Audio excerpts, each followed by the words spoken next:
Gjykata penale ka caktuar mas paraburgimi efektiv për 6 persona të dyshuar për botoksin dhe fillerët e falsifikuar që u janë injektuar pacientëve në Maqedoninë e Veriut. 4 personave u caktuar masa e arrestit shtëpiak, ndërsa 9 të tjerë morën masa kujdesi. Ndërkohë, kompanitë e sektorit të shëndetësisë pranë lidhjes së hodave ekonomike kërkojnë hetim transparent dhe zero tolerancë për praktika jo legale medicinale. Ata dënojnë fuqishëm të gjitha akuzat dhe veprime që tregojnë kryerjen e mundshme të trajtimeve të paligjshme mjekësore.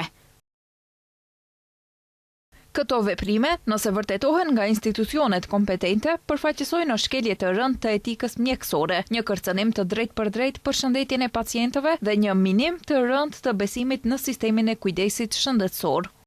Për rastin është deklaruar edhe Ministria e Shëndetësisë. Ata shprehen se çdo veprim në kundërshtim me dispozitat ligjore dhe standardet mjekësore do të jetë subjekt i procedurave përkatëse institucionale në bashkëpunim me organet kompetente.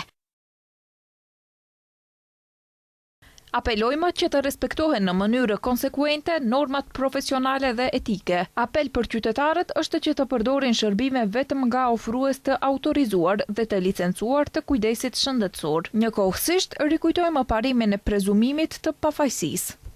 Prokuroria për ndjekjen e krimit të organizuar dhe korrupsionit njoftoi se janë arrestuar 14 persona përfshirë mjek nga Spitali Tesh Shtatori dhe Klinika e Dermatologjisë, si dhe pronar ordinancash private dhe bashkëpunëtor të tyre. Sipas njoftimit të prokurorisë, ekziston dyshim i bazuar se personat janë të përfshirë në vepra penale si bashkim kriminal, shkelje të drejtave të pronësisë industriale, përdorimi pa autorizuar i firmës së huaj dhe marrje rishveti. Në kallëzim përfshihen edhe 6 kompani. Gjatë vitit 2026, 7 të dyshuar formuan grupe kriminale me qëllim përfitimit të paligjshëm, duke përdorur kompani si mbulesë për aktivitetet e tyre. Ata siguruan produkte të falsifikuara nga Serbia, Korea dhe Turqia, të cilat i futën ilegalisht në vend për t'i shpërndarë dhe përdorur tek persona të tjerë.